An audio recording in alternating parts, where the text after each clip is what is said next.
Did you notice any change? I'm not talking about a patient or a person with particular disease, but just normal people who does not have any disease. If they start to eat vegetables, if you notice any change psychologically, so if they are happier or if they change their lifestyle after they start to change what they eat. Yes. But this is not, we don't have this very well documented, in the professional literature. I know. But my oldest son has some food, gives it to people, and then follows them for 10 days. Yeah, I mean, I see a lot, especially people start eating this way after a while, they feel less anxiety. I think less stress. Less stress. Yes, thank you very much. So less stress, less anxiety. Yeah, I think that's true. And what about, so in our country, we have on one side the boom of your book, The China Study. So it's a bestseller. All of my friends are talking about this book. And also there are kind of movement for this health and good lifestyle. On the other side, on the television, there are programs about barbecue, eat meat. And so are we going on the right way? So is what we are doing the right thing, or somehow the lobbies are trying to force us to keep the bad habits? The lobbies are obviously working for the industry, and they want to protect the industry, the interests of the industry now. They want to protect the drug companies. Yeah.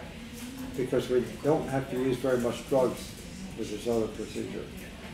They want to protect the production of, obviously, animal-based foods. They want to protect dairy, they want to protect meat.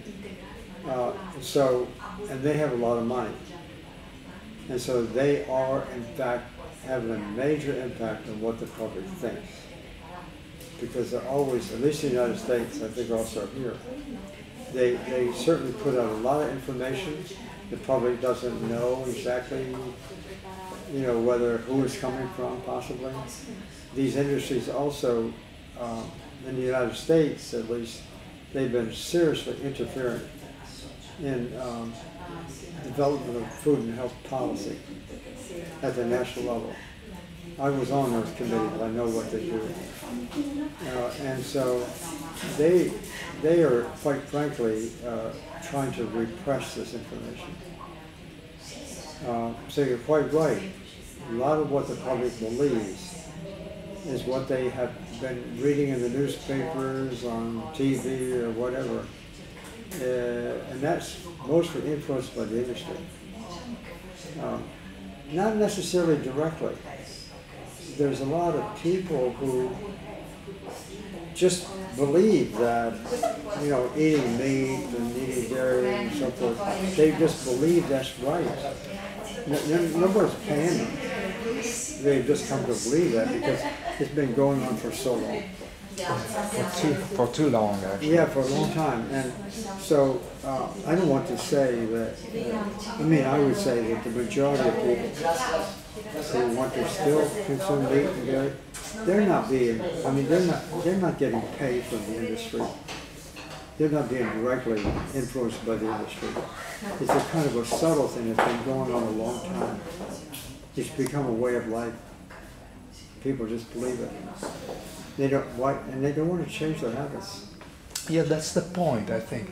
Is it so hard to change the habit? So on one side we know that fries and burgers are junk food. On the other side we keep eating them because everybody's eating. So when I look at the McDonald's that opened 5 years ago in my town, I see it's full of family. So they are starting from really, really young and grow up. So it's so hard to change.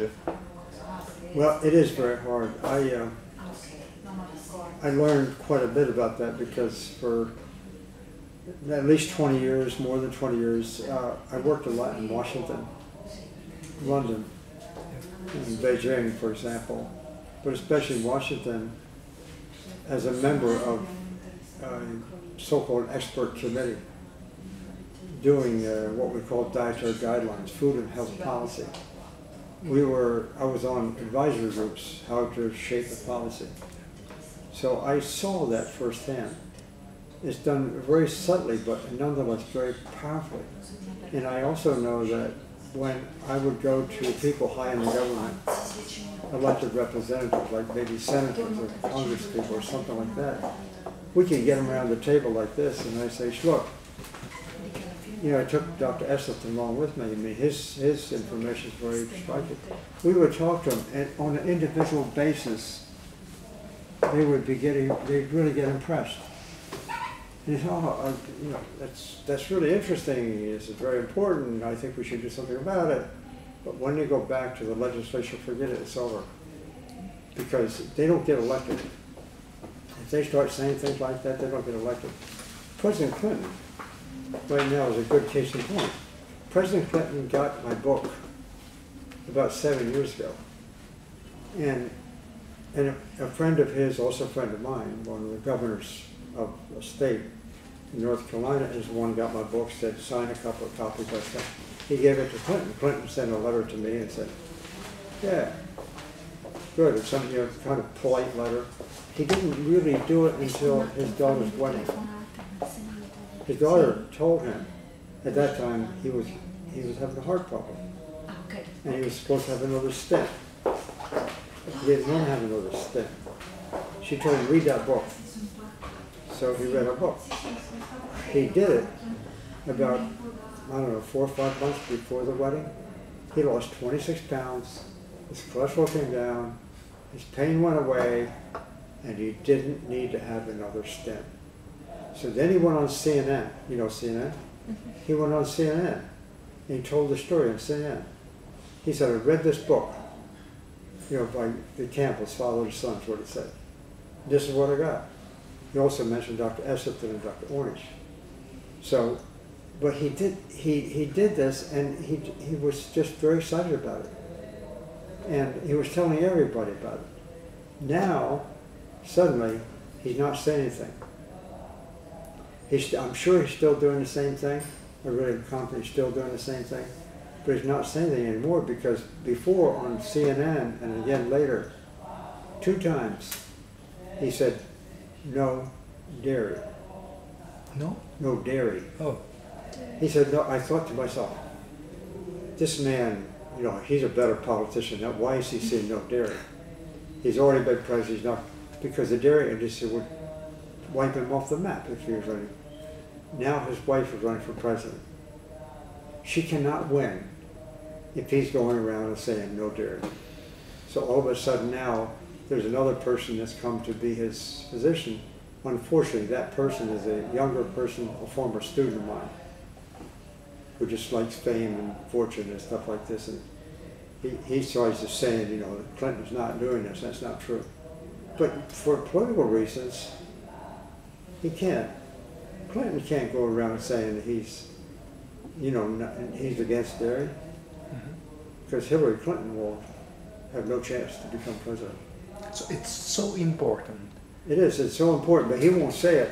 I mean, maybe the most significant person I've been interacting with on this point, he understands, is James Cameron, who produced Avatar and Titanic. Cameron is the biggest name in Hollywood, as you may know. James Cameron got our book, and he got very excited about it, so he invited me out to his house, and I've been there 3 times. And he really is very excited about this, especially on the environmental side. But he knows, and I know, right now he's doing another movie series. He has to be a little bit careful because it becomes too controversial. So, they know who I am. They know what the truth is. But they also know if they're in elected politics, they're not going to get elected again. And so the only answer that I think is grassroots. Forget the politicians, forget those people. And so my oldest son, I've got 2 sons and 1 daughter all working on this too. The oldest son is making a movie. I think that movie will have a pretty major impact because it will show the public what's really going on. It's the politicians, you know, who are operating not for the people. They're operating for the corporations. That's what that movie shows, and very graphic. It's on camera. They didn't know it when they were on camera. So it's a pretty dramatic film. And I think when it comes out, I think it's going to have a fairly major impact. That's one way to do it. The other way, and this is my younger son, he now has he's a physician himself. He's a professor now at a major medical school. And he's also the executive director of this foundation we have. He's organized, and now in it with other doctors, a program to make this information available to all the patients, similar to what Dr. Esselstyn has been doing with his patients, but for total health. And right now there's quite a lot of doctors in the United States all of a sudden getting very interested. I've spoken in the last 3 years, I mean, I've given probably 600 lectures. You know, since the book came out in 2005, all over the place. In the last couple of years, most of my lectures have been to medical schools, to doctors.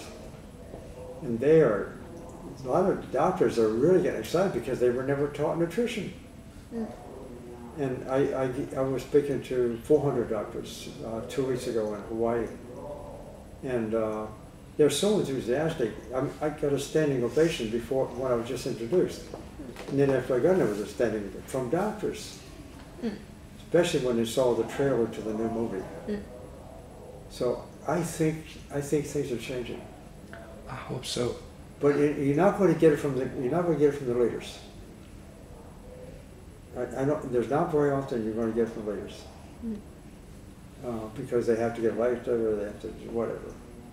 But that's okay. I don't care what they say. You just figure another way, so if you go into the countryside or into a village or wherever, this is what my oldest son does. He has a line of food. He produces, and he said he does his study 10 days. He's done it 6 times now. The last time he did it with 134 people. Makes all the food. They come in every day to pick up the food, take it home. If they can cheat. This is one of the beauties of this experiment. They can cheat if they want to. And, you know, they won't get as good results, but anyhow, they take the food, they take it home, they eat it. We measure before what the cholesterol levels in the blood, what the triglyceride levels, what the LDL levels, so forth. We measure this in the beginning. At the end of 10 days, he measures again. Dramatic changes for virtually everyone. And it doesn't matter if it's organic? No, it doesn't. No. I think organic food is better. It tastes better. And for common sense reason, I think it's better. But on the science side, we don't have really any good evidence, you know, that leads to less disease and so forth. But we buy organic. I think it's probably a good idea. But we don't have the science yet to show that that makes a difference. The most important thing is when people go to shop, go to the produce section. Buy the fruits and vegetables and grains. Not worry too much about the organic or not organic. Organic is pretty expensive. I can't say that because where I live it's actually cheaper than Where? Here in Italy? Yeah. Organic is cheaper? If you buy from local producer, yeah, I can get it cheaper than from the market. Yeah, but yes, it's not only, personally, when I started to change my diet, I had to change everything. Right. So it starts from the diet, but then it could not be only the diet. It has to be the way that I buy food and everything. Also the relations with friends and family also. Right. But that's why I'm asking you, if you notice psychological change to the people who started, because I felt that way, and I wanted to know it. But if you say yeah, it changed, it does. Yeah, well, one thing that's happened, I think on a public level, is that in 1990, when I was becoming more public and more vocal, at that time, there were some polls taken. What do you think about vegetarians? What do you think about vegans or something? And most of the people who were vegetarian or vegan were animal rights interests. That was their major reason. Not too much in health, very little. Over time, that's changed. Now, as a recent poll, I think in Britain, from someone there just sent me the other day, the number of vegetarians and vegans amongst 30-year-olds is tripled just in 3 years' time. It's really changing. 3 years' time, it had tripled, and the major reason they gave was the China study. So, I mean, if that keeps going, then we're going to see change. And I know doctors, a lot of doctors are very enthusiastic for this. Put two together, doctors and the public, and getting interested in this is. I actually think what B4E is doing here in Italy is very good. Yeah, that's a good. Because they have figured out. It seems to me that Nicola and Marco have done a good job figuring out how do you reach the public. That's what they're doing, and they're bringing in, professionals if they can, and they're speaking to the public, and that combination is very good. Very good. We need more of that kind of things in other countries. They're doing some of that in the United States. Some people are doing it, but I think Italy is probably, in my view, one of the most progressive, one of the best, because of B4E. Very nice. We hope so, actually. Are you involved with B4E or no? I'm involved. I have a website called Ethic Choice, and where I spread from nutrition to lifestyle, healthy lifestyle. Right. So, but it's not easy. It's not easy because I use the social network mostly to spread information, but what goes on the social is mostly stupid thing, silly thing, or just funny. So when I'm talking about nutrition and like the Gerson therapy, I check the views on YouTube, and it's 1,000, 2,000. Then for just a funny video is 3 billion. I say okay, so people, we are still not ready for this, but I changed my diet, I changed my girlfriend, and starting with my family and friends. So I see that we are growing in this way. But I would like, if I could choose it, I would like that also the media, like the television, start to talk about nutrition first, since the heart disease is the first cause of death in Italy. Instead of talking about murder, they should talk about this thing. Right. It's really important. Yeah, it is. It is a major influence on, as I said this morning, on the environment. Really, that's going to be a big story. It's going to become a bigger story, I think, in the near future, because the environment, we have a lot of problems. A lot of problems. Abbiamo finito. Sì, abbiamo finito. Thank you very much for your time.